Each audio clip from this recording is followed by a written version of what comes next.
Hello guys, कैसे हैं आप लोग? Am I audible to you guys?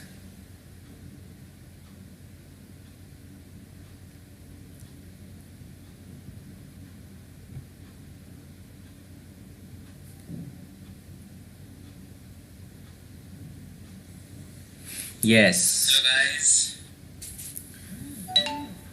सो कैसे हैं आप लोग? आई होप कि आप सब लोग अच्छे होंगे। मेरा नाम है आदिल अमीन और आप देखना शुरू कर चुके हैं वेद साइंस, हमारा ये चैनल। और प्लीज़ आप इसको लाइक शेयर एंड सब्सक्राइब ज़रूर करें। And we are providing the best quality education materials for you guys, specially for NTSC, Olympiad, NEET, KVPY specially. तो इन सारी चीज़ों के लिए हम आपको स्टडी मटेरियल्स, लेक्चर्स हम आपको अवेलेबल कराते हैं हमारे इस चैनल के ऊपर। और साथ साथ हमारा एक टेलीग्राम चैनल भी है @वेद साइंस। आप वहाँ भी हमारे साथ जुड़ सकते हैं। वहाँ पर हम आपको इस वीडियो लेक्चर्स के सारी PDF वर्जन्स हम आपको अवेलेबल कराएंगे। साथ साथ PYQs भी अवेलेबल कराएंगे, क्विज एंड कॉम्पिटिशन्स, बहुत सारी छोटी छोटी चीज़ें हमारे पास वहाँ पे इवेंट्स रेगुलरली होती रहती हैं। तो you can participate. It will be or by joining our Telegram channel @Ved Science. Yeah, you can see this @Ved Science. You can join it at @Ved Science. ठीक है। तो सडनली बच्चों, आज हमने अपने लास्ट दो वीडियो लेक्चर्स में aerobic respiration का पहला और दूसरा हिस्सा कवर कर लिया है। पहला हिस्सा क्या था? तब जबकि ग्लूकोज सेल के अंदर आ चुकी थी और ग्लूकोज जो है फिर वो ब्रेक डाउन होकर के 6 carbon molecule was broken down into 2-3 carbon molecules. This process of breaking down of single carbon glucose 6 carbon glucose molecule into 2-3 carbon molecules known as pyruvate is known as glycolysis. ये आपने पढ़ा है। अगर आपने नहीं पढ़ा है तो प्लीज आके उस वीडियो को देख लीजिए। और इस वीडियो को समझने के लिए यू मस्ट अंडरस्टैंड कि इसके पीछे के रीजंस क्या क्या हैं। इसके पीछे जो पहले दो माइलस्टोन्स हमने कवर करा है। बेसिकली हमने पहला माइलस्टोन हमारे ग्लाइकोलाइसिस कवर कर लिया था। जो नेक्स्ट माइलस्टोन हमने जो कवर करा था बच्चे, ये देखिए। सबसे पहले तो आप देख लीजिएगा। सबसे पहले जो एरोबिक रेस्पिरेशन, आपको मैं उसका इक्वेशन बता दूं कि इसमें बेसिकली होता क्या है। ग्लूकोज का ऑक्सीजन के प्रेजेंस में ब्रेकडाउन होता है तो गिव ATP। ठीक है। आपने 6 कार्बन डाइऑक्साइड की इवॉल्व आप जब रेस्पिरेशन पढ़ रहे थे, जब हम क्रेब्स साइकिल पढ़ रहे थे, तब आपने देखा था वहां पर 6 कार्बन मॉलिक्यूल्स रिलीज हुए थे। आपको पता है, याद है आपको क्रेब्स साइकिल? ये देखिए, यहां पर सबसे पहले क्या हुआ था? सबसे पहले एक कार्बन डाइऑक्साइड निकला था, फिर यहां पर दूसरा कार्बन डाइऑक्साइड निकला था और ये तीसरा कार्बन डाइऑक्साइड निकला था। अब सिंस की ये एक सिंगल पायरुवेट के लिए था तो 2 पायरुवेट मिलते तो टोटल कार्बन कितने निकलते? टोटल कार्बन डाइऑक्साइड कितने निकले हैं यहां पर? Total that means 6 carbon molecules निकले हैं। दैट मींस ये जो कार्बन डाइऑक्साइड का जो एवोल्यूशन है ना बच्चों, ये किसका हिस्सा था? क्रेब्स साइकिल का हिस्सा था। और उसी क्रेब्स साइकिल में हमने NADH भी बनाया था, FADH भी बनाया था और GTP भी बनाई थी, गुआनोसिन ट्राइफॉस्फेट, जो कि फर्दर अपना फॉस्फेट ADP को दे देता था। फर्दर वो ATP में कन्वर्ट हो जाता था। तो आप ये समझ लीजिए कि GTP और ATP जो है ना वो कजन ब्रदर्स हैं। बस ये ट्रांसफर ऑफ इनऑर्गेनिक फॉस्फेट का खेल चल रहा है यहाँ पर।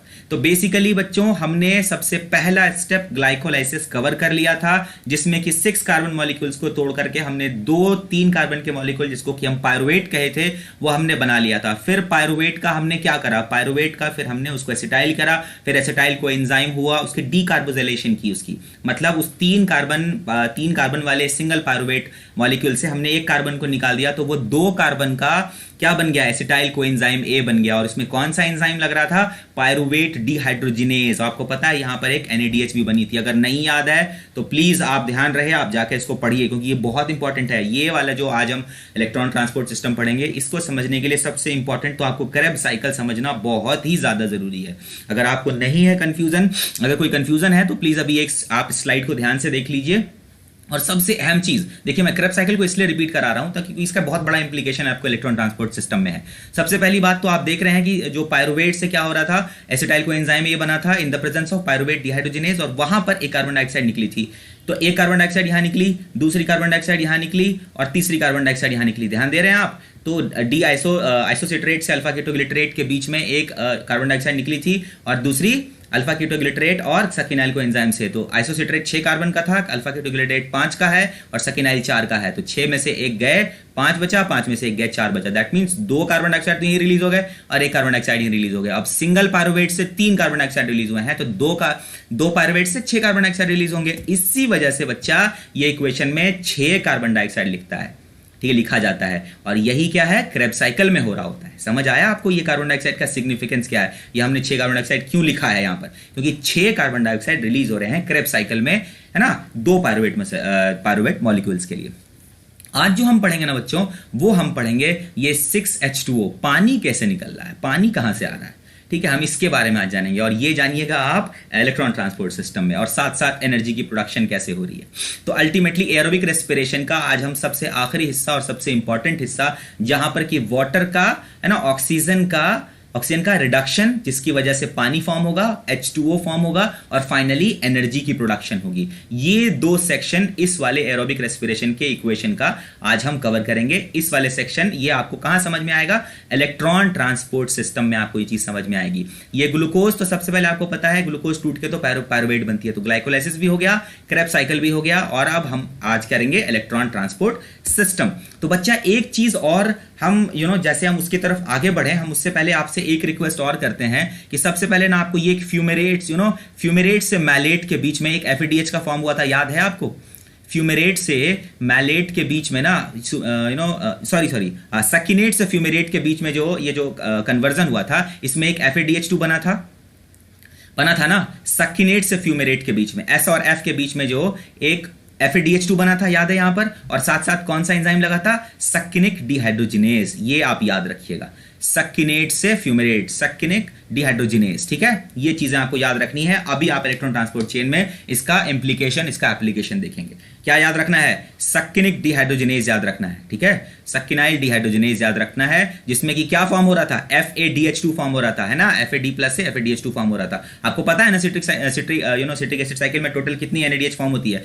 3 NADH फॉर्म होती है, और एक FADH2 और एक GTP प्रोड्यूस होती है, GTP, ठीक है, कोई कंफ्यूजन नहीं है। बस सकिनेट से फ्यूमेरेट के बीच का जो है ना, जो कन्वर्जन है, वो सकिनिक डिहाइड्रोजिनेज की मदद से जो हुआ था, वो आप याद रख लीजिएगा। और सिट्रिक एसिड साइकिल पता है आपको कहां होता है, माइटोकॉन्ड्रिया के मैट्रिक्स में होता है। ध्यान रहे, यहां तक एक फाउंडेशन आपने क्रिएट कर लिया। अब हम आ रहे हैं इलेक्ट्रॉन ट्रांसपोर्ट सिस्टम के ऊपर। फटाफट से देखने समझना शुरू करिएगा कि ये जो इलेक्ट्रॉन ट्रांसपोर्ट सिस्टम है ना बच्चा, ये तो final step of aerobic respiration है। यहां पर एक्चुअली एनर्जी की प्रोडक्शन हो रही है और ऑक्सीजन का यहां रिडक्शन होगा। अगर इलेक्ट्रॉन ट्रांसपोर्ट सिस्टम को आपको एक सिंपल टर्म में डिफाइन करना पड़े तो एनर्जी प्रोडक्शन, एटीपी सिंथेसिस और साथ साथ क्या, ऑक्सीजन का reduction, that means formation of water. Oxygen reduce होगा, हाइड्रोजन ऐड होगा, तो वाटर तो बनेगा ना बच्चा। तो ये ETS का सबसे इंपॉर्टेंट और कंपोनेंट है। सबसे पहला तो क्या है, इलेक्ट्रॉन की मूवमेंट की वजह से ऑक्सीजन का क्या, रिडक्शन टू फॉर्म वाटर, और साथ साथ एक उसकी वजह से जो फॉर्म्ड हुआ, एक जो प्रोटोन ग्रेडियंट फॉर्म हुआ, उसके हेल्प से एटीपी सिंथेज में जाते हुए वो फिर एनर्जी की, ATP की फॉर्मेशन करेगा, जो अभी मैं आपको आगे समझाऊंगा। तो ठीक है, मैं आपको बता दूं कि बच्चा, ये जो इलेक्ट्रॉन ट्रांसपोर्ट सिस्टम है ना, ये माइटोकॉन्ड्रियल मेम्ब्रेन के अंदर होता है, इनर माइटोकॉन्ड्रियल मेम्ब्रेन। अब ये ध्यान दीजिएगा, एक माइटोकॉन्ड्रिया है, ठीक है, माइटोकॉन्ड्रिया में बच्चे देखिए, ये तो एक आउटर मेम्ब्रेन है बच्चा, है ना, आउटर मेम्ब्रेन, और ये जो आप क्रिस्टे देख रहे हैं ना, ये इनर मेम्ब्रेन है, ठीक है, ये जो मेम्ब्रेन है ये इनर मेम्ब्रेन है। तो एक्चुअली जो इलेक्ट्रॉन ट्रांसपोर्ट सिस्टम होता है ना बच्चा, वो इसी इनर मेम्ब्रेन पर होता है, इनर मेम्ब्रेन पर होता है। कहां होता है इलेक्ट्रॉन ट्रांसपोर्ट चेन सिस्टम, कहां पे होता है, इनर मेम्ब्रेन पे होता है। और ये जो ब्लैंक वाला हिस्सा दिख रहा है ना बच्चा आपको, ये इनर माइटोकॉन्ड्रियल स्पेस कहलाता है। क्या कहलाता है, इनर माइटोकॉन्ड्रियल स्पेस। इसका बहुत बड़ा सिग्निफिकेंस अभी आपको देखने को मिलेगा। साथ साथ ही बच्चा ये मैट्रिक्स है, ये वाला जो ये पार्ट जो है, ये मैट्रिक्स वाला पार्ट है, और यहीं पर क्या होता है, Krebs cycle, citric acid cycle, TCA cycle, सब एक ही साइकिल का नाम है, ठीक है। तो उस साइकिल में, और उस साइकिल में मैंने आपको क्या याद करने को बोला है, एक चीज जो बहुत इंपॉर्टेंट याद करने को बोला है, जो सकिनेट और फ्यूमेरेट में जो कन्वर्जन हो रहा है, और उसमें सकिनाइल डिहाइड्रोजिनेज जो एंजाइम लग रहा था, वो आपको ध्यान में रखना है। और वहीं पर FADH2 भी बन रही थी, याद रहे, है ना, बिल्कुल ये चीज आप बिल्कुल ध्यान में रखिएगा, क्योंकि ये इनर मैट्रिक्स के अंदर हो रहा है। चलिए बच्चा, अब इसमें आप देख लीजिएगा, जो इसमें आपको मैं बता दूं बच्चा कि ये जो इलेक्ट्रॉन ट्रांसपोर्ट सिस्टम है ना, इसमें बेसिकली 4 मेजर कॉम्प्लेक्सेस हैं। कॉम्प्लेक्स उसको कहते हैं ना बच्चे, जब बहुत सारी चीजें मिल करके एक चीज बनाती हैं और पार्टिकुलरली एक ही फंक्शन करती हैं तो वो कॉम्प्लेक्स कहलाती हैं। तो इसको इसलिए हम कह रहे हैं ना कि it has 4 major complexes, protein complexes है ना, जो होते हैं, जो बेसिकली किस में हेल्प करते हैं, एटीपी की सिंथेसाइजेशन में करते हैं। और साथ साथ एटीपी की सिंथेसाइजेशन कैसे हेल्प करते हैं वो भी आप देखेंगे। और साथ साथ इनके पास 2 कैरियर मॉलिक्यूल्स भी हैं जो इलेक्ट्रॉन को ट्रांसपोर्ट करते हैं। अब एक चीज ध्यान रहे बच्चा कि हमने जब फोटोसिंथेसिस पढ़ा था, हमने क्या पढ़ा था, फोटोफॉस्फोराइलेशन पढ़ा था, है ना। यहां पर ये जो हम पढ़ रहे हैं इसको हम ऑक्सीडेटिव फॉस्फोराइलेशन कहते हैं। इसी का दूसरा नाम इलेक्ट्रॉन ट्रांसपोर्ट सिस्टम है। आप जरा ध्यान से सुनिएगा, अभी आगे आप समझेंगे, इलेक्ट्रॉन का ट्रांसफर जो होगा वो क्या होगा, ऑक्सीडेटिव फॉस्फोराइलेशन। इसको हम ऑक्सीडेटिव क्यों कहते हैं, क्योंकि यहां पर ऑक्सीजन की रिक्वायरमेंट है और वहां पर वो काम कौन कर रहा था, वहां पर वो फोटोन कर रहा था, लाइट कर रही थी, दैट्स व्हाई उसका नाम फोटोफॉस्फोराइलेशन है। इसका नाम ऑक्सीडेटिव फॉस्फोराइलेशन है, ठीक है। चलिए भाई, आगे हम फटाफट से आगे बढ़ते हैं। सबसे पहले तो हमने समझ लिया कि इलेक्ट्रॉन ट्रांसपोर्ट सिस्टम है क्या, कहां होता है, इनर माइटोकॉन्ड्रियल मेम्ब्रेन में होता है। इस वाले में, इस इनर माइटोकॉन्ड्रियल मेम्ब्रेन में बेसिकली 4 कॉम्प्लेक्सेस होते हैं। 4 कॉम्प्लेक्सेस के बारे में एक एक करके मैं अभी आपको बताने वाला हूं। 2 कैरियर मॉलिक्यूल्स होते हैं और एक इकलौता एटीपी सिंथेज होता है। एटीपी सिंथेज तो होगा ही ना, एटीपी सिंथेज होगा जो किस में हेल्प करेगा, एटीपी के सिंथेसिस में हेल्प करेगा। और वो हेल्प कैसे होगी, वो हेल्प होगी तब जब प्रोटॉन का ग्रेडियंट बनेगा, ताकि ये प्रोटॉन यहां पर बहुत सारे इकट्ठे हो जाएंगे और अंदर में प्रोटॉन की कमी हो जाएगी, तो ये H+ आयन यहां से यहां अंदर जाएगा और इसी जो एक फ्लो ऑफ प्रोटॉन से फिर एटीपी की सिंथेसिस होगी। जैसा कि आपने कहां पढ़ा था, आपने फोटोफॉस्फोराइलेशन में क्या पढ़ा था, थाइलाकोइड मेम्ब्रेन में H+ आयन की कॉन्सेंट्रेशन बढ़ गई थी अंदर में, थाइलाकोइड के अंदर में, और फिर वहां से फिर वो जब बाहर निकली थी तो एटीपी सिंथेज के थ्रू बाहर निकली थी, है ना, क्लोरोप्लास्ट के थाइलाकोइड के अंदर से जब बाहर निकली थी तो बाहर निकलते हुए उन्होंने एटीपी सिंथेसिस किया था। यहां पर उल्टा होगा, है ना, यहां पर क्या हो रहा है, इनर माइटोकॉन्ड्रियल स्पेस जो है ना बच्चा, यहां से है ना जो H+ आयंस है, प्रोटॉन्स हैं, वो मैट्रिक्स में अंदर एक फ्लो के साथ एंटर करेंगे और वो किसके थ्रू एंटर करेंगे, एटीपी सिंथेज के थ्रू एंटर करेंगे और फाइनली एटीपी की सिंथेसिस होगी, ठीक है।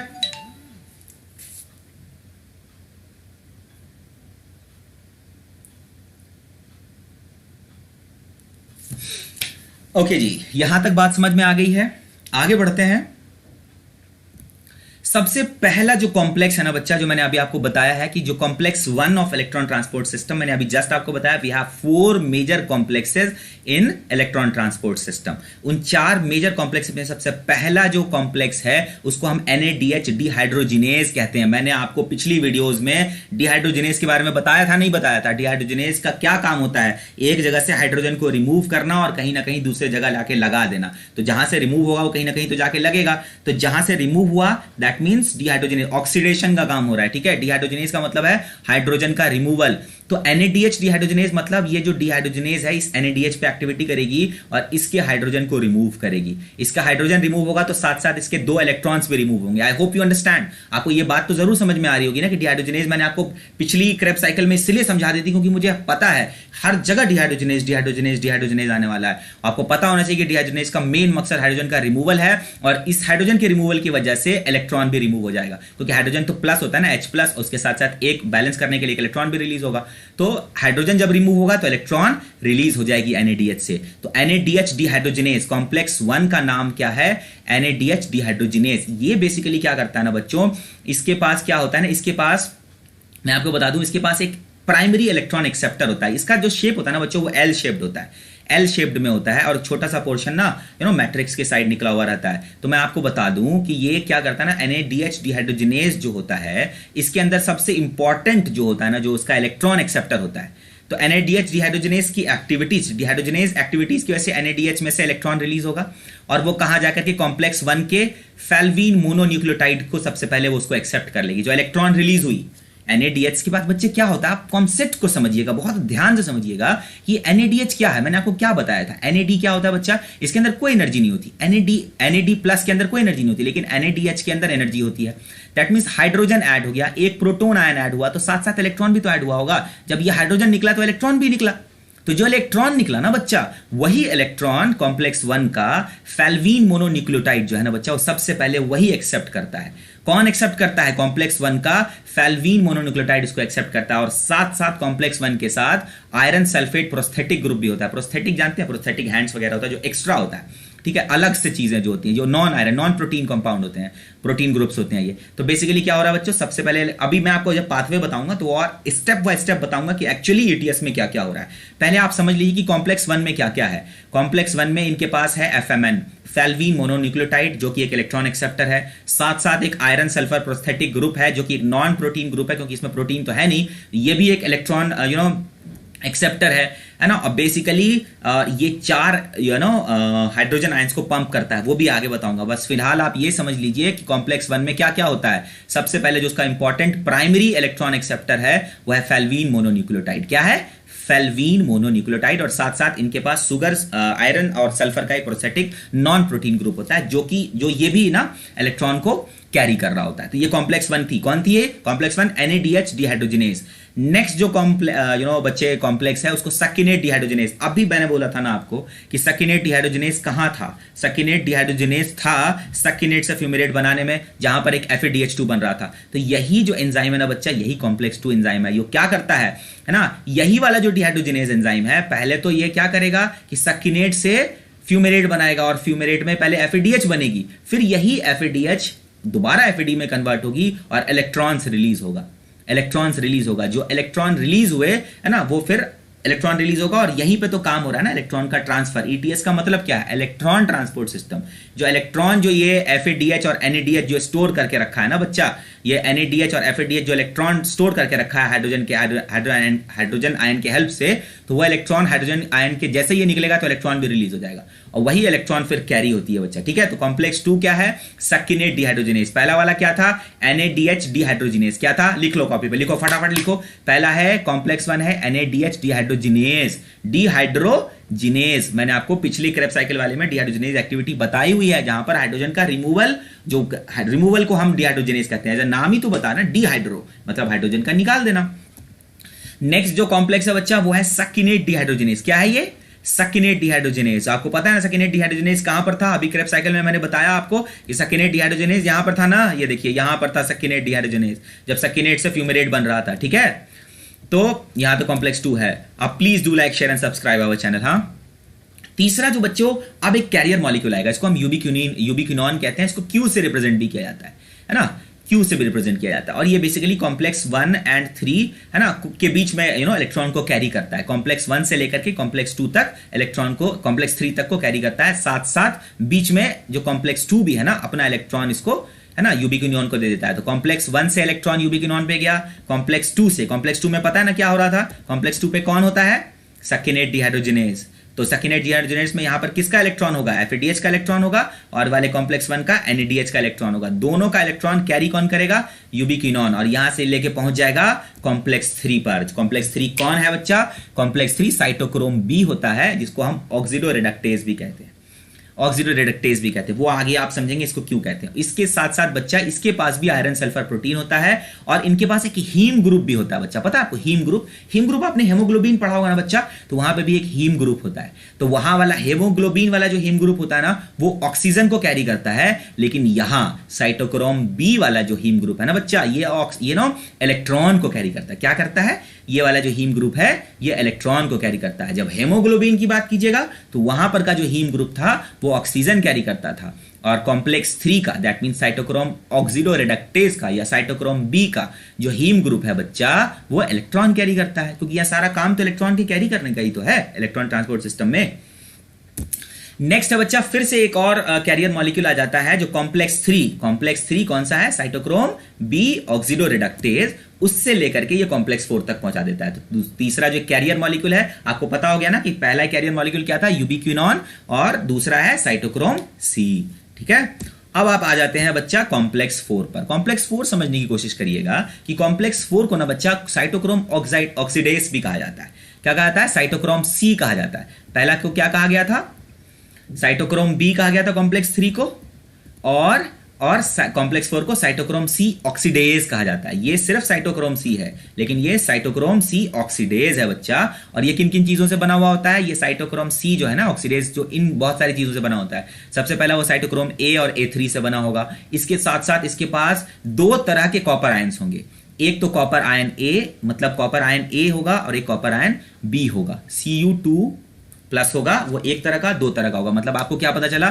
साइटोक्रोम सी के अंदर एक साइटोक्रोम ए, एक साइटोक्रोम ए3, साथ साथ कॉपर के दो तरह के कॉपर आयंस, दो तरह के कॉपर आयंस, है ना, वो भी उनके अंदर मौजूद होते हैं। जब मैं आपको पाथवे बताऊंगा तो आपको पता चलेगा कि इसका सिग्निफिकेंस क्या क्या था। ठीक है, ये सारे के सारे इलेक्ट्रॉन कैरियर्स हैं। जितने भी नाम अभी तक मैंने लिए हैं, याद रहे बच्चा, जितने भी नाम अभी तक मैंने लिए हैं, ये जो आपको मैं बता दूं कि ये जो आप आयरन सल्फर प्रोस्थेटिक ग्रुप था, ये फेल्वीन मोनोन्यूक्लियोटाइड है, और ये साथ साथ जो आप देख रहे हैं कि ये यूबिक्विनॉन है, साथ साथ ये आपको जो आयरन सल्फर है, प्रोस्थेटिक ग्रुप, हीम ग्रुप, ये सारे के सारे जो है ना साइटोक्रोम सी, इसका साइटोक्रोम ए3, कॉपर आयंस, ये सारे के सारे क्या कर रहे हैं? इन सब का इन्वॉल्वमेंट किन चीजों में है? इलेक्ट्रॉन के कैरियर में, इलेक्ट्रॉन के ट्रांसफर में। ठीक है बच्चा, समझ आया? Complex 1, complex 2, complex 3, complex 4। ठीक है, एक बार फिर से मैं बता रहा हूं बच्चा, फिर से ध्यान से सुनना। हाँ, कॉम्प्लेक्स 1 में सबसे कॉम्प्लेक्स 1 का क्या नाम है? NADH डिहाइड्रोजिनेज, पहला नाम याद रख लीजिए, NADH डिहाइड्रोजिनेज। इसके अंदर क्या क्या चीजें होती हैं? इसके अंदर फेल्वीन मोनोन्यूक्लियोटाइड होता है और आयरन सल्फर प्रोस्थेटिक ग्रुप होता है। समझ में आया? सबसे पहला कॉम्प्लेक्स 1 क्या है? NADH dehydrogenase. इसके साथ FMN होता है, जिसको कि हम फेल्वीन मोनोन्यूक्लियोटाइड कहते हैं, और साथ साथ आयरन सल्फर प्रोस्थेटिक ग्रुप होता है। आई होप यहां तक बात समझ में आ गई। दूसरा वाला जो है वो सक्किनेट डिहाइड्रोजिनेज है। नाम लिख लीजिए, कॉम्प्लेक्स 2 को किसको कहते हैं? सक्किनेट डिहाइड्रोजिनेज। ठीक है, दूसरा सक्किनेट डिहाइड्रोजिनेज है। तीसरा जो कैरियर मॉलिक्यूल है बच्चा, जो लेके इलेक्ट्रॉन कैरी करेगा कॉम्प्लेक्स 1 से और कॉम्प्लेक्स 2 से लेके कहां पहुंचेगा? कॉम्प्लेक्स 3 तक, तो वो कौन होगा? यूबिक्विनॉन। इसको Q से रिप्रेजेंट किया जाता है। कॉम्प्लेक्स 3 को बच्चा हम साइटोक्रोम ऑक्सीडोरिडक्टेज कहते हैं, दैट मींस साइटोक्रोम बी से भी कहते हैं। इसके पास भी बच्चा आयरन सल्फर प्रोटीन का एक ग्रुप होता है जो कि इलेक्ट्रॉन कैरी करता है। साथ साथ इसके पास एक हीम ग्रुप भी होता है। हीम ग्रुप वही ग्रुप है जो आप हेमोग्लोबिन में भी पढ़ते होंगे। ये हीम ग्रुप ऑक्सीजन ना कैरी करके इलेक्ट्रॉन कैरी करता है। हीम ग्रुप क्या होता है बाबू? आयरन ही तो होता है ना, Fe होता है। कैरियर मॉलिक्यूल, तीसरा कैरियर मॉलिक्यूल कौन है बच्चा? वो है साइटोक्रोम सी, जो कैरी करता है कॉम्प्लेक्स 3 से कॉम्प्लेक्स 4 तक के इलेक्ट्रॉन को। चौथा आ गया आपके पास कॉम्प्लेक्स 4, जिसको कि हम साइटोक्रोम सी भी कहते हैं, ऑक्सीडेज नाम है इसका। ठीक है, साइटोक्रोम सी ऑक्सीडेज। इसके अंदर बहुत सारे कंपोनेंट्स होते हैं। पहला कंपोनेंट है साइटोक्रोम ए, साइटोक्रोम ए3, और इसके पास दो तरह के कॉपर मॉलिक्यूल्स भी हैं, कॉपर आयंस भी हैं। ठीक है, एक तरह का कॉपर आयन, दूसरे तरह का कॉपर आयन। ठीक है बच्चा, यहां तक आपको सारे कॉम्प्लेक्सेस समझ में आ गए हैं। अब हम पाथवे समझेंगे कि एक्चुअली क्या से क्या होता है। बहुत ही ध्यान से सुनिएगा, बहुत ही अच्छे से समझ आएगा। आई होप कि बिल्कुल अच्छे से समझ में आने वाला है आप लोगों को। देखिए क्या है बच्चा, इलेक्ट्रॉन फ्रॉम NADH। आपको मैं बता दूं कि ये निकोटिनामाइड एडेनिन डाइन्यूक्लियोटाइड, जो ये इसके पास जो हाइड्रोजन लगा हुआ है, ये हाइड्रोजन जैसे हटेगा ना, तो इसके मौजूद जो इसके इलेक्ट्रॉन्स है वो भी फ्री हो जाएंगे। तो इसके जो फ्री इलेक्ट्रॉन्स है ना बच्चा, जो NADH के जो फ्री इलेक्ट्रॉन्स हैं, वो कौन एक्सेप्ट करेगा? सबसे पहले कॉम्प्लेक्स 1 का फेल्वीन मोनोन्यूक्लियोटाइड सबसे पहले ये एक्सेप्ट कर लेगा। कर लिया जी भैया। अब जैसे ये करेगा तो ये अपने वो इलेक्ट्रॉन को किसको ट्रांसफर करेगा? आयरन सल्फर कंपाउंड कॉम्प्लेक्स 1 का। अभी तक मामला कहां तक चल रहा है? कॉम्प्लेक्स 1 में ही चल रहा है। तो इलेक्ट्रॉन सबसे पहले फेल्वीन मोनोन्यूक्लियोटाइड एक्सेप्ट करेगा, फिर उसको आयरन सल्फर कंपाउंड को देगा, और वहां से देखिए आयरन क्या होता है बच्चों? आयरन क्या होगा? आयरन Fe2+ होता है। जब इसके पास इलेक्ट्रॉन आएगा तो ये Fe3+ हो जाएगा, तो ये रिड्यूस हो जाएगा, होगा ना बच्चा? तो इसी में कन्वर्जन होती रहती है। तो Fe2 से जैसे यहां से आयरन सल्फर कंपाउंड में जैसे इलेक्ट्रॉन पहुंचा, तो ये Fe2 से Fe3+ हो जाता है। अब ये जैसे Fe3+ हो गया तो ये अपना दोबारा इलेक्ट्रॉन यूबिक्विनोन को देगा, तो जैसे यूबिक्विनोन को देगा दोबारा Fe2+ हो जाएगा। फिर यहां से Fe2+ यहां से ना फेल्वीन मोनोन्यूक्लियोटाइड से इलेक्ट्रॉन लेगा, Fe2 से Fe3 में कन्वर्ट होगा, Fe3 से यूबिक्विनोन को इलेक्ट्रॉन दे देगा वापस Fe2 में। तो ये साइकिल चलती रहेगी। समझ आया? पहला कॉम्प्लेक्स में, कॉम्प्लेक्स 1 में आपको मसला समझ में आ गया। सबसे पहले इलेक्ट्रॉन किसने रिसीव करा? फेल्वीन मोनोन्यूक्लियोटाइड में। इलेक्ट्रॉन आया कहां से था? NADH से आया था। जब हाइड्रोजन रिमूव हुआ तो इलेक्ट्रॉन भी रिमूव हुआ, तो इलेक्ट्रॉन फेल्वीन मोनोन्यूक्लियोटाइड ने कैप्चर कर लिया। कैप्चर करके उसको आयरन सल्फर कंपाउंड तक दे दिया, और आयरन जो था उस सल्फर कंपाउंड का वो आयरन रिड्यूस हो गया, जिसमें एक इलेक्ट्रॉन मिल गया, तो ये Fe3+ हो गया, और Fe3+ ने दोबारा से इलेक्ट्रॉन यूबिक्विनोन को दे दिया। अभी यूबिक्विनोन अभी पूरी तरह ट्रक गई नहीं है। अभी देखिएगा, अब ये जो पहला कॉम्प्लेक्स हुआ था ना बच्चा, उसमें ना result in transfer of 4 hydrogen ions. अब इसमें क्या हो रहा है ना बच्चों, यहां से देखिएगा, आप समझिएगा कि यहां से देखिए, जैसे ही NADH जो है ना बच्चा, ये NADH जो NAD+ में कन्वर्ट हुआ और इसके इलेक्ट्रॉन्स फ्री हुए, तो कॉम्प्लेक्स 1 के अंदर मैंने क्या बताया था, कॉम्प्लेक्स 1 के अंदर आपने अभी मैंने आपको क्या बताया था, कॉम्प्लेक्स 1 के अंदर क्या मौजूद है, फैल्वीन मोनोन्यूक्लियोटाइड मौजूद है। फैल्वीन मोनोन्यूक्लियोटाइड ने इसको कैप्चर किया, किसको कैप्चर किया, इलेक्ट्रॉन को कैप्चर किया, इलेक्ट्रॉन को कैप्चर करके और फिर वो किसको पहुंचाया, वो आयरन सल्फर कंपोनेंट को पहुंचाया। ठीक है, आयरन सल्फर कंपोनेंट पहुंच गया, उसके बाद वहां से वो किस पे आया, यूबिक्यूनिन को एंजाइम पर आया, तो यूबिक्यूनिन तक पहुंच गई बात। यहां तक बात समझ में आया बच्चा, आया नहीं आया, पहले आप मुझे ये बताइए। अब दूसरी बात बच्चा देखिएगा, कॉम्प्लेक्स 2 मैंने आपको क्या बताया था बच्चा, ये सकिनाइल डिहाइड्रोजिनेज था ना, ये क्या था कॉम्प्लेक्स 2 मैंने आपको क्या बताया, सकिनाइल डिहाइड्रोजिनेज। और ये सकिनेट से फ्यूमेरेट जो बन रहा है बच्चा, ये तो स्क्रैप साइकिल का हिस्सा है। तो अब देखिए बच्चा, यहां के दौरान जो FADH2 बना था ना, जो FADH2 ये दोबारा से टूटेगा और इसके जो इलेक्ट्रॉन्स होंगे ना बच्चे, जो ये डिहाइड्रोजिनेज एक्टिविटी की वजह से जो FADH2 बना था, वो उस जैसे H2 रिलीज हुआ, यहां से जैसे H2 रिलीज हुआ तो इसके इलेक्ट्रॉन्स कहां पहुंच गए, इस कॉम्प्लेक्स के थ्रू ये यूबिक्यूनिन के पास पहुंच गए। तो electron of NADH from complex 1 through flavin mononucleotide और साथ साथ आयरन सल्फर कंपोनेंट किससे होते हुए वो यूबिक्यूनिन तक पहुंचा। FADH2 का इलेक्ट्रॉन कॉम्प्लेक्स 2 के जरिए यूबिक्यूनिन तक पहुंचा। यहां से इलेक्ट्रॉन हो गई, यहां से इलेक्ट्रॉन हो गई, यहां से दोनों तरफ से इलेक्ट्रॉन आ गया। NADH का इलेक्ट्रॉन, FADH2 का इलेक्ट्रॉन, दोनों का इलेक्ट्रॉन कौन कैरी करेगा, यूबिक्यूनॉन करेगा। कौन कर रहा है बच्चा, यूबिक्यूनॉन। और साथ साथ बच्चे 4 हाइड्रोजन आयंस, क्योंकि 2 बार हो रहा है ना, तो 4 हाइड्रोजन आयंस जो हैं वो बच्चे एक बार में यहां पे रिलीज हो जाएंगे। 4 हाइड्रोजन आयंस रिलीज होते हैं, तो 4 हाइड्रोजन आयन यहां पर रिलीज हो जाएंगे। तो ऑफ कोर्स यहां पे जो बैलेंस मेंटेन करने के लिए हाइड्रोजन को यहां उधर, क्योंकि इलेक्ट्रॉन आया ना बच्चा, यहां पर इलेक्ट्रॉन आया तो इसको मेंटेन करने के लिए यहां से हाइड्रोजन लिया और हाइड्रोजन को बाहर छोड़ दिया गया। फाइनली इलेक्ट्रॉन कहां तक पहुंचा इलेक्ट्रॉन पहुंचा है यूबिक्यूनॉन तक। कहां तक पहुंचा है, इलेक्ट्रॉन पहुंच गया यूबिक्यूनॉन तक। ठीक है, अब देखिएगा है ना, यूबिक्यूनॉन एक्सेप्ट, किसको क्यू से रिप्रेजेंट किया जाता है, क्यू से यूबिक्यूनॉन समझिएगा, एक्सेप्ट इलेक्ट्रॉन फ्रॉम है ना inner mitochondrial space and reduces to QHT। अब एक बात ध्यान रहे बच्चा कि अभी जैसे यहां से ना आगे ये फौरन नहीं बढ़ेगा आगे, यहां से देखिए ये जो Q एंजाइम है ना, ये जो यूबिक्यूनिन एंजाइम है, अब ये आगे कैसे बढ़ेगा, जब ये इन्वायरमेंट से यहां इस इनर मेम्ब्रेन स्पेस से एक हाइड्रोजन को लेगा और ये रिड्यूस हो जाएगा। हाइड्रोजन का ऐड होना ही तो रिडक्शन होता है ना बच्चों, तो ये जो Q है ना वो QH2 हो जाएगा, यूबिक्यूनॉन H2 हो जाएगा। ठीक है, अब यहां से देखिएगा कि सकिनेट डिहाइड्रोजिनेज से भी वही सेम काम हुआ है ना, उसने भी अपना इलेक्ट्रॉन किसको हैंड ओवर कर दिया था, यूबिक्यूनॉन को हैंड ओवर किया था, और यूबिक्यूनॉन सारे इलेक्ट्रॉन्स को रिसीव करने के बाद इंटर मेम्ब्रेन स्पेस से कुछ हाइड्रोजन को जोड़ करके ये रिड्यूस हो जाता है। समझ आया, पहला पाथवे, पहला स्टेप समझ आया, आई होप कि समझ आया है। ठीक है, तो यहां से इलेक्ट्रॉन कौन कौन ट्रांसफर किया, इलेक्ट्रॉन कॉम्प्लेक्स 1 से और कॉम्प्लेक्स 2 से इलेक्ट्रॉन किस तक पहुंचा, यूबिक्यूनिन तक पहुंचा, और यूबिक्यूनिन इंटर मेम्ब्रेन स्पेस से कुछ हाइड्रोजन को ऐड करके ये रिड्यूस हो जाएगा। और अब ये ट्रैवल करेगा, कहां तक पहुंचेगा, ये ट्रैवल करते हुए कॉम्प्लेक्स नंबर 3 तक पहुंचेगा, जिसका की नाम ऑक्सिडो रिडक्टेज है, साइटोक्रोम B तक है। ठीक है, बात समझ आ गई। अब समझिएगा बच्चों कि देखिए, अब मैं आपको बता दूं कि cytochrome C1 accept the electron, मैंने आपको क्या बताया था। देखिए ये साइटोक्रोम B जो है ना बच्चा, इसके अंदर एक पहला साइटोक्रोम जो इसका एक कंपोनेंट है वो साइटोक्रोम C1 है, जो कि इलेक्ट्रॉन को एक्सेप्ट करेगा। सबसे पहला कॉम्प्लेक्स नंबर 3 का जो सबसे पहला इलेक्ट्रॉन एक्सेप्टर है, उसका पहला component cytochrome C1 electron accept करेगा, फिर वो ट्रांसफर और आयरन सल्फर कंपाउंड पे करेगा। क्या करेगा, आयरन सल्फर कंपाउंड पे करेगा। यहां पर वही सेम केस होगा, Fe2+ से Fe3+। ठीक है, और फिर यही वाला जो आयरन सल्फर कंपाउंड है वो किसको इलेक्ट्रॉन ट्रांसफर करेगा, साइटोक्रोम B को करेगा। किसको करेगा, ध्यान दीजिएगा, साइकिल समझिएगा। यूबिक्यूनॉन ने साइटोक्रोम 3 तक कॉम्प्लेक्स को लाया, और साइटोक्रोम जो कॉम्प्लेक्स 3 में साइटोक्रोम B ऑक्सिडो रिडक्टेज जो था, उसमें सबसे पहली बार इलेक्ट्रॉन किसने एक्सेप्ट किया, साइटोक्रोम C1 ने किया। उसने किसको ट्रांसफर किया, आयरन सल्फर कंपाउंड को ट्रांसफर किया।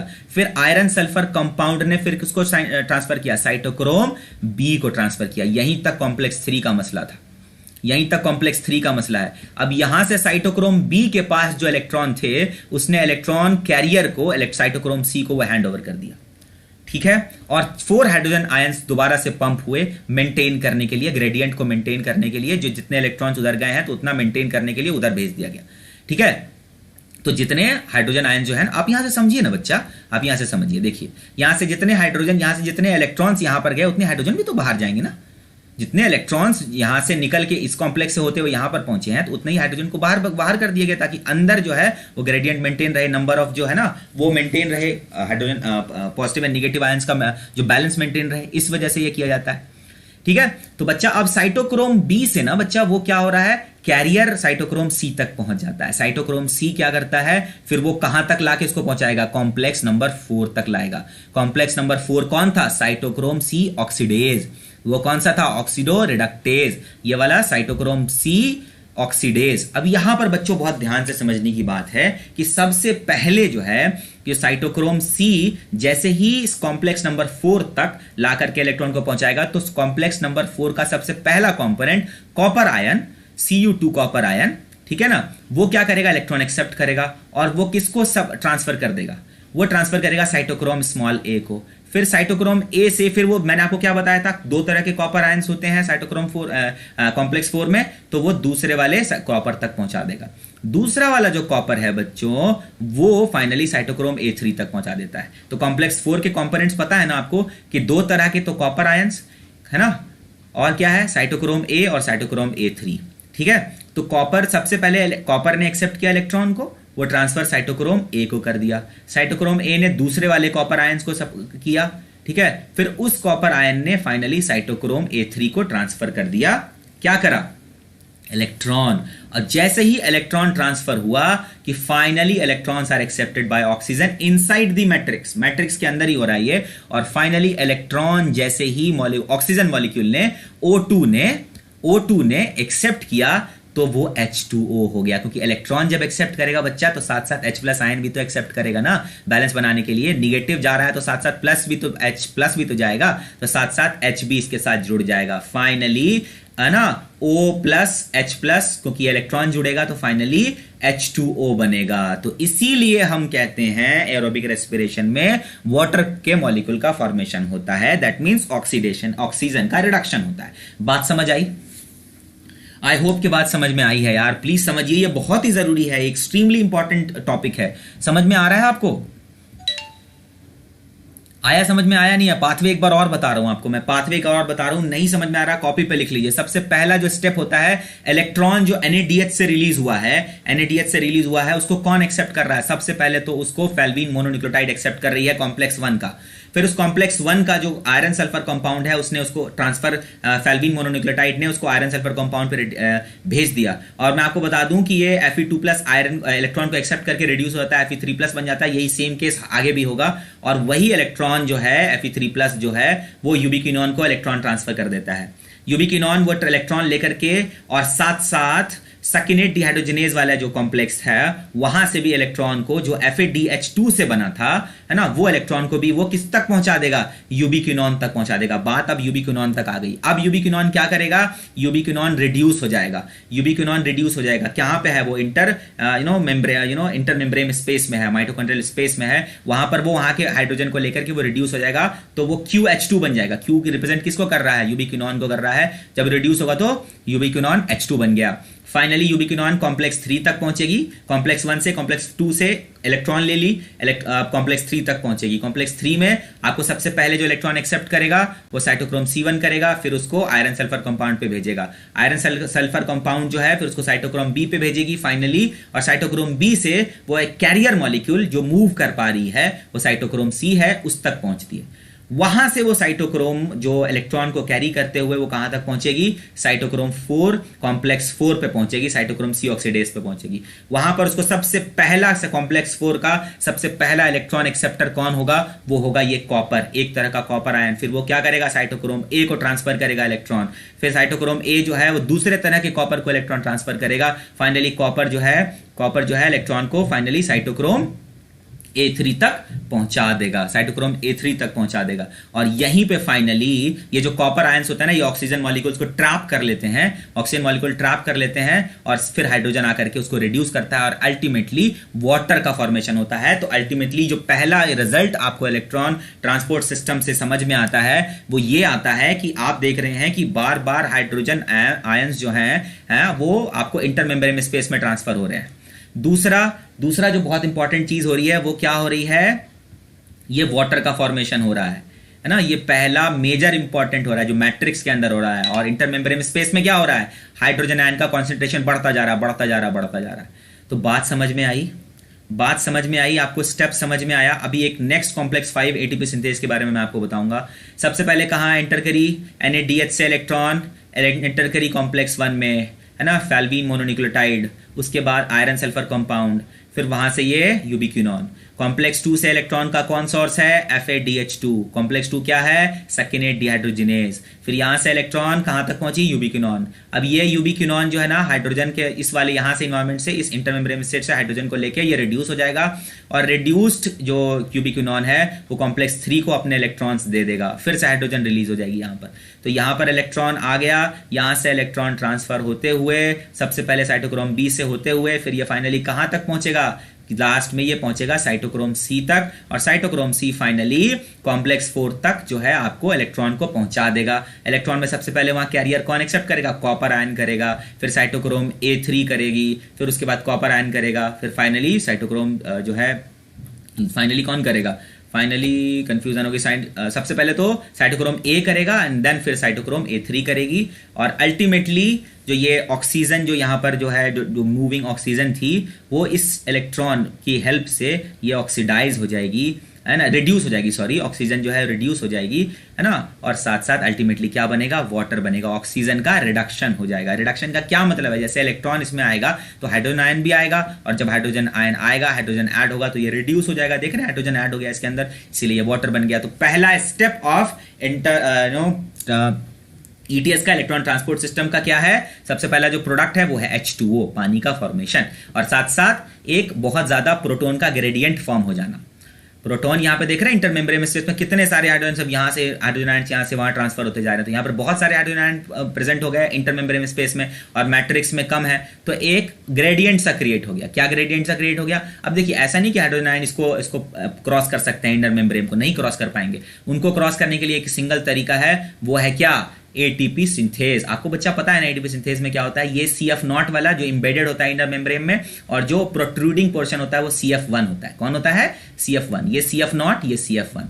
अब क्या होता है बच्चों की, ये इलेक्ट्रॉन, ये जो प्रोटॉन का जो ग्रेडियंट होता है, ये क्या करता है, अलाउ करता है प्रोटॉन के फ्लो को, जो आपको भी एटीपी सिंथेज में समझ में आएगा। तो ये क्या होता है, ये इस प्रोटॉन के फ्लो को हेल्प करता है, और साथ इस फ्लो ऑफ इलेक्ट्रॉन की वजह से आप अल्टीमेटली एटीपी बनती है। अब यहां पर एडीपी मौजूद है, 4 इलेक्ट्रॉन, मैं आपको बता दूं, 4 प्रोटॉन H+ आयंस जब फ्लो करेंगे ना, तो एक एडीपी को फिर वो एटीपी में कन्वर्ट करते हैं। कितने इलेक्ट्रॉन्स लग रहे हैं, कितने प्रोटॉन्स लग रहे हैं, 4 प्रोटॉन लगेंगे, तब जाकर के एक एडीपी एटीपी में कन्वर्ट होगा। और साथ साथ ये पानी तो बन ही रहा है, पानी तो बन ही रहा है ना, यहाँ पे देख रहे हैं आप, पानी तो बना ही है। पानी कैसे बना वो तो पता चल गया आपको। और एटीपी कैसे बना, जब ये प्रोटॉन ग्रेडियंट हुआ और ये बहुत तेजी से एटीपी सिंथेज के थ्रू आया, है ना, CF0 के अंदर आया, फिर CF1 के अंदर कुछ कन्फर्मेशनल चेंजेस हुए, और अल्टीमेटली इस हाइड्रोजन आयन के मूवमेंट की वजह से 4 हाइड्रोजन आयन एक एडीपी को एक एटीपी में कन्वर्ट करता है। ध्यान रहे, पर 4 हाइड्रोजन आयन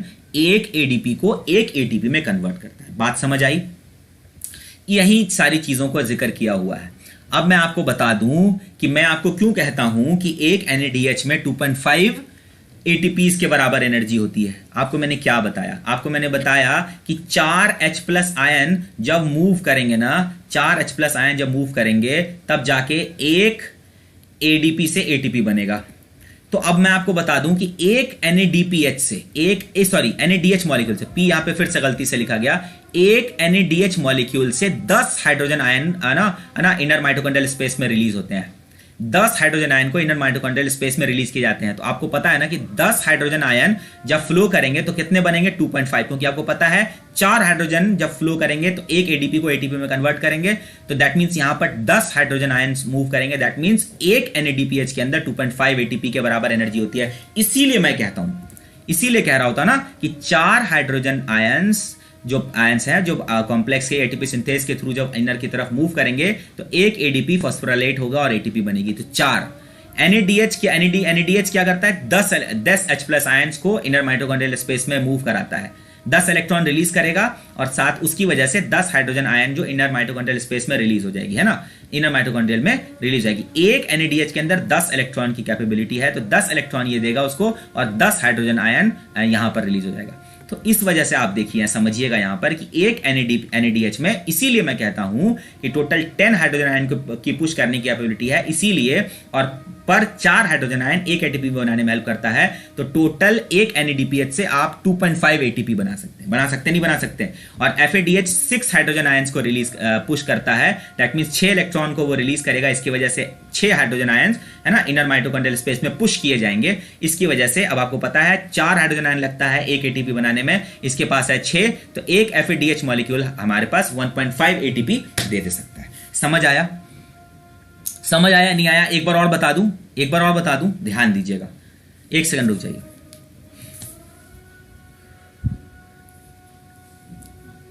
चलिए एक बार और बता देता हूं मैं आपको।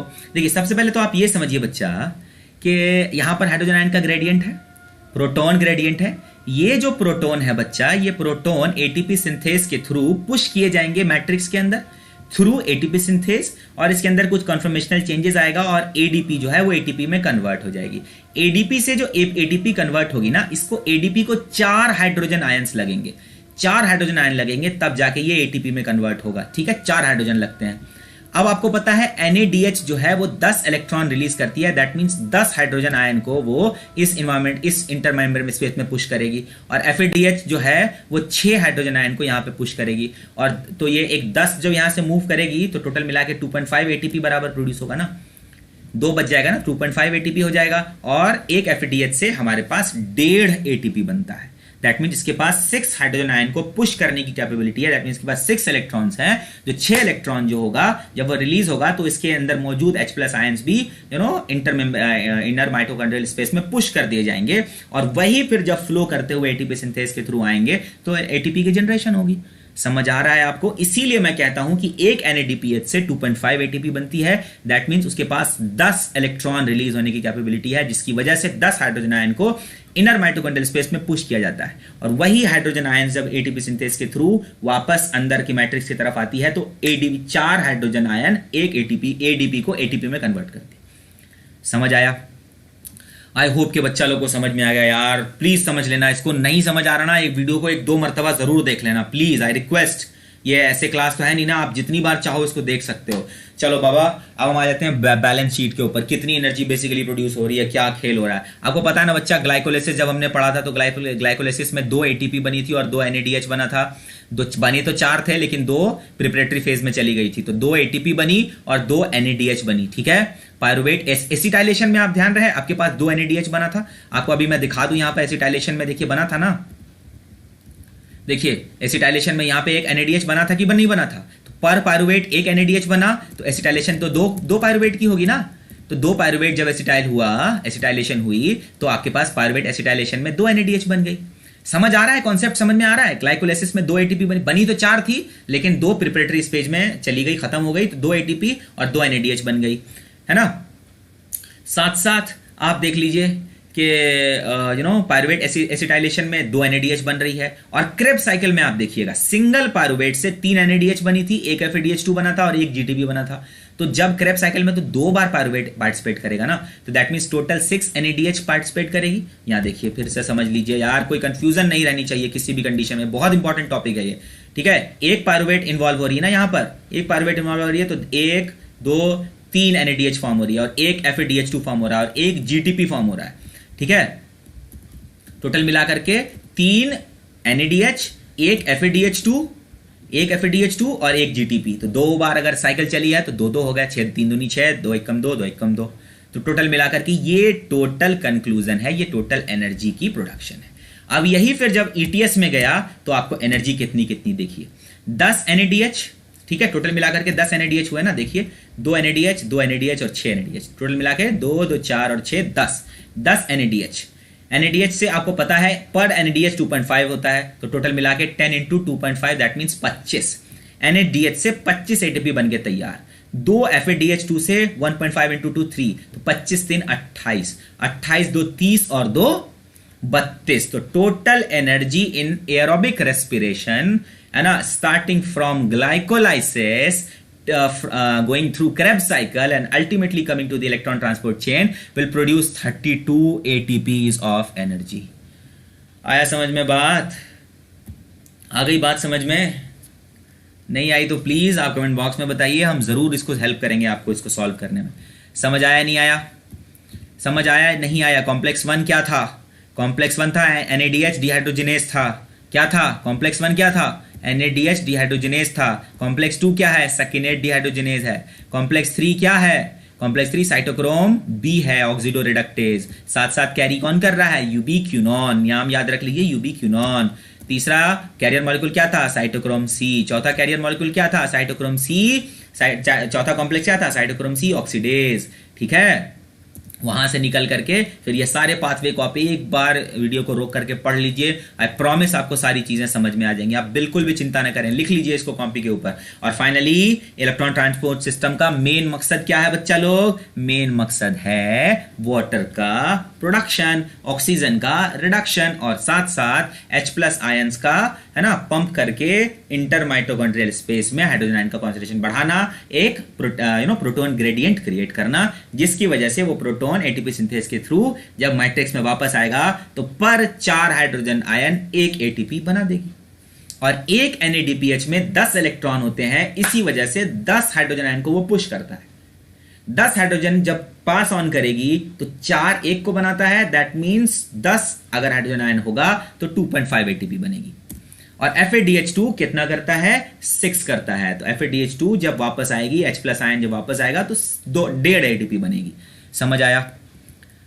समझ आया नहीं आया? और टोटल एरोबिक रेस्पिरेशन में टोटल हमारे पास 32 ATPs फॉर्म होती हैं। आई होप कि आपको समझ में आ गया है। अगर आया है, अगर मैं कुछ भी आपको समझा पाया हूं, या फिर आप एक बार ऐसा करें कि आप इसको पढ़ लें और साथ साथ जो ये आप स्लाइड्स को रोक करके अगर पॉसिबल हो तो लिख लें, कॉम्प्लेक्सेस को याद कर लें। ठीक है, this will be really and very very important for your competitive examination. आपके 12th में भी ये क्वेश्चन बहुत ज्यादा आता है, 11th के एग्जामिनेशन में भी ये बहुत ज्यादा इस तरह के सवाल आते हैं। और आपको मैं बता दूं, कॉम्पिटिटिव पॉइंट ऑफ व्यू से तो ये इलेक्ट्रॉन ट्रांसपोर्ट चेन से बहुत सारे सवाल आते हैं, जो अभी हम इस चैप्टर के कंप्लीट करने के बाद जब हम PYQ सॉल्व करेंगे तब हम देखेंगे कि आपने इस इलेक्ट्रॉन ट्रांसपोर्ट सिस्टम को कितनी अच्छे से समझा है। ठीक है, and please do like, share and subscribe our channel. Thank you so much for being with us. Thank you so much.